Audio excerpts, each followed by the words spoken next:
آپ اللہ تعالیٰ کے قریب ہونا چاہتے ہو، آپ چاہتے ہو کہ جن برائیوں میں آپ مبتلا ہو وہ کسی طرح آپ سے چھوٹ جائیں، پر وہ آپ کی جان نہیں چھوڑتی۔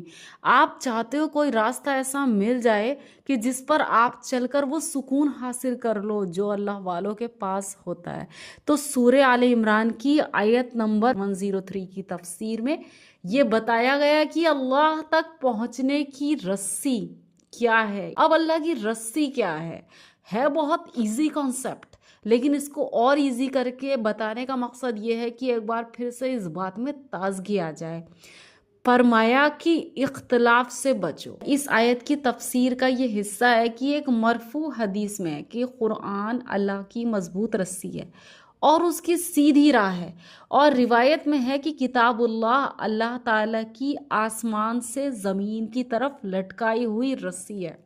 اس بات پر دھیان دیجئے کہ قرآن کریم اللہ تعالیٰ کی آسمان سے زمین کی طرف لٹکائی ہوئی رسی ہے، اور حدیث میں ہے کہ یہ قرآن اللہ تعالیٰ کی مضبوط رسی ہے، یہ ظاہری نور ہے، یہ سراسر شفا دینے والا اور نفع بخش ہے، اس پر عمل کرنے والے کے لیے یہ بچاؤ ہے، اس کی تابداری کرنے والے کے لیے یہ نجات ہے۔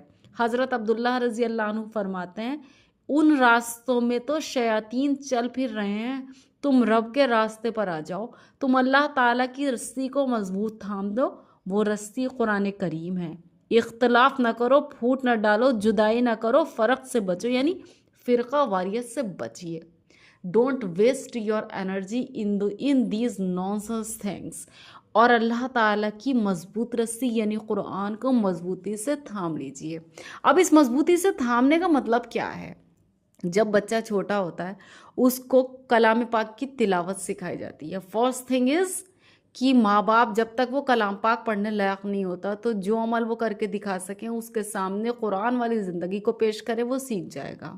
اس کے بعد جب وہ بچہ چھوٹا ہے آپ نے اسے پڑھنا سکھا دیا، پڑھنے کے بعد اب آپ اس کو سمجھائیے قرآن کہہ کیا رہا ہے۔ اس کے بعد نماز، روزہ، حج، زکوٰۃ جو 5 پلرز آف اسلام ہیں ان کی اہمیت اس کے دل میں بٹھانے کے ساتھ ساتھ اتباع رسول اس کو سکھائیے۔ ان کا اٹھنا بیٹھنا، چلنا پھرنا، مشقت، آرام، اور لوگوں کے ساتھ کس طریقے کا ریلیشن تھا، اپنی ازواج کے ساتھ کس طرح کا ریلیشن تھا، کیا ماں باپ کے حقوق ہیں، یہ سب وہ زندگی ہے جو قرآن آپ کو سکھاتا ہے۔ تو آپ نے کیا کیا؟ قرآن کو مضبوطی سے تھام لیا، جو آسمان سے رسی لٹک رہی تھی اس رسی کو آپ نے مضبوطی سے تھام لیا۔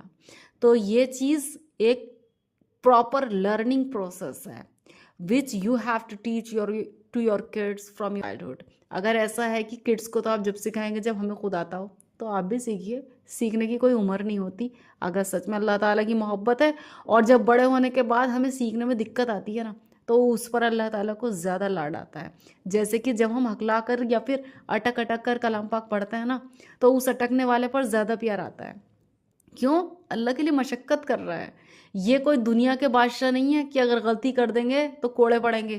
یہ بادشاہوں کا بادشاہ ہے جس کا نام ہی رحمان ہے۔ اٹکتے ہیں تو اور زیادہ پیار کرتا ہے اور زیادہ عبادت کو قبول کرتا ہے۔ لہٰذا start the learning process. How can you lead your life according to Quran totally? تب آپ اللہ کی رسی کو مضبوطی سے تھام لیں گے۔ یہ ہے اللہ کی رسی کو مضبوطی سے تھام لینے کا مطلب۔ Hope it will be helpful for you. جزاک اللہ خیر۔